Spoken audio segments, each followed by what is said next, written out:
Like, subscribe, comment, all that good stuff. Help promote and rank up my channel. Ring that bell for notifications if you do subscribe. Anyways, we're going to be reviewing The Ice Road, starring Liam Neeson, who brought Jar Jar Binks to a galaxy near you, played in Taken 1 through 47, 3.5. He's got a particular set of chills on this one. It also stars Laurence Fishburne from The Matrix, and who also played Perry Black in Batman v Superman. What could go wrong with these two actors, right? This is gonna be fucking epic. Ah, turn it off! I give you the positives, then the negatives, but I just gave you the positives. Laurence Fishburne and Liam Neeson. The Ice Road. This movie is a bit all over the place. Let's just go right into the negatives. Combination of different storylines, rapidly introduced. I mean, characters are rapidly introduced, the subplots are rapidly introduced, camera shots are rapidly established, and then jump cut. Everything is just thrown out immediately. Everything is rapidly introduced and then thrown to the fucking wind immediately. Establishes a lot of things, but it doesn't weave together that nicely. You've got miners trapped.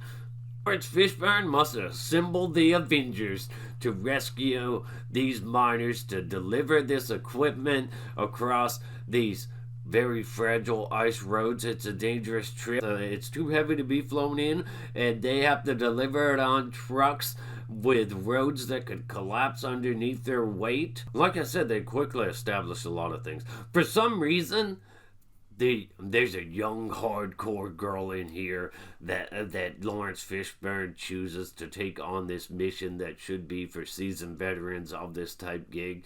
She's half their age, but for some reason she's the best. She's an activist. A bit racist too with her white people comments. Ironically, when somebody makes a racist comment towards her, she's like, oh, you racist! Established that this girl's pretty hardcore by showing her practically do donuts in one of these trucks in the parking lot.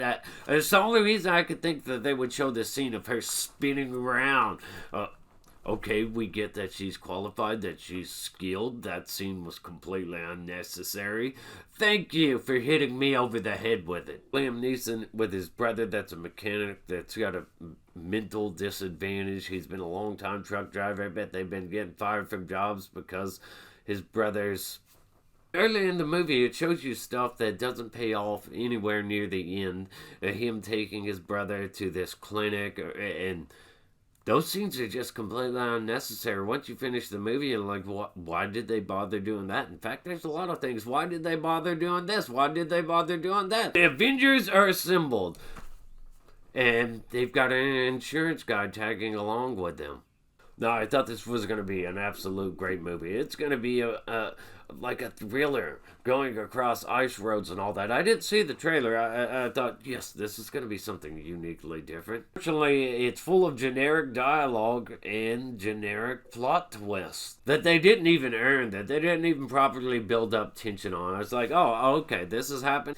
3 different trucks, all with the same payload, going across these treacherous ice roads, and the reason they all have the same payload is because if one of the trucks breaks down or something that happens, they can still get the race against the clock to get this stuff to the miners. That's what they established with the whole bull run dialogue. This ice could collapse beneath them if things warm up. And they can't stop, they can't slow down. But for some reason, one of the trucks breaks down, and then all the trucks have to stop, even though they established that there's supposed to be an appropriate amount of distance between them to prevent the ice from collapsing underneath them. All 3 trucks decide to stop at once, completely throwing out the whole establishing and delivering the bull run dialogue. And they just park right next to each other. On top of that, there's a certain point where the trucks crash, and they're just able to get their trucks back up on the road with ease, pull them back up, and that has no effect on the ice. The trucks tip. They are on their sides, and the ice doesn't break because the weight was evenly distributed. How convenient! Gradually, it just gets worse and worse because it's like whoever's wrote this film was constantly trying to one-up themselves. Oh, yeah? Yeah? You think that's good? I'll do even better. Maybe this film should have been called Bipolar. Why are you fighting with yourself? You're completely making the screenplay inconsistent and all over the place. You've got this corporate espionage. You've got this miners trapped. You've got a certain point where miners decide they might start needing to kill each other to save oxygen. And you've got the treacherous ice roads. Absolutely none of these individual plots or anything are really fleshed out at all. A bunch of laughable fight scenes in here, close quarters in the cabin of a truck. A lot of cutting characters. None of them are really fleshed out except for maybe Liam Neeson's character and his brother Gertie.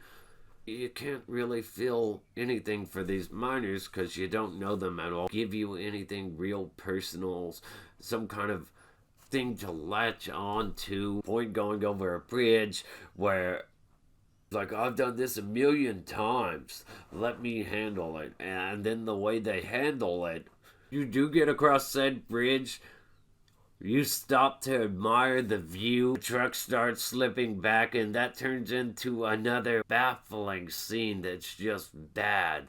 Let's not forget, how much time do the miners actually have while all this other crazy stuff is going on? It would seem like the miners would have ran out of time by now. The ending isn't as satisfying as it should be. CGI is bad.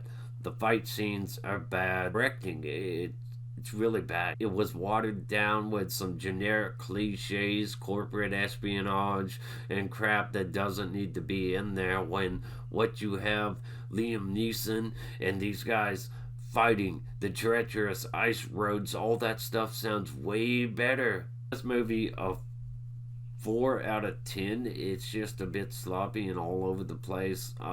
There are some great moments, cool moments, interesting moments, but there are a lot of things that should have been explored. But then once you finish watching the movie, you're going to realize how much stuff could have been cut. Like, subscribe. Let me know what you thought of this film. Stay awesome. Rock on.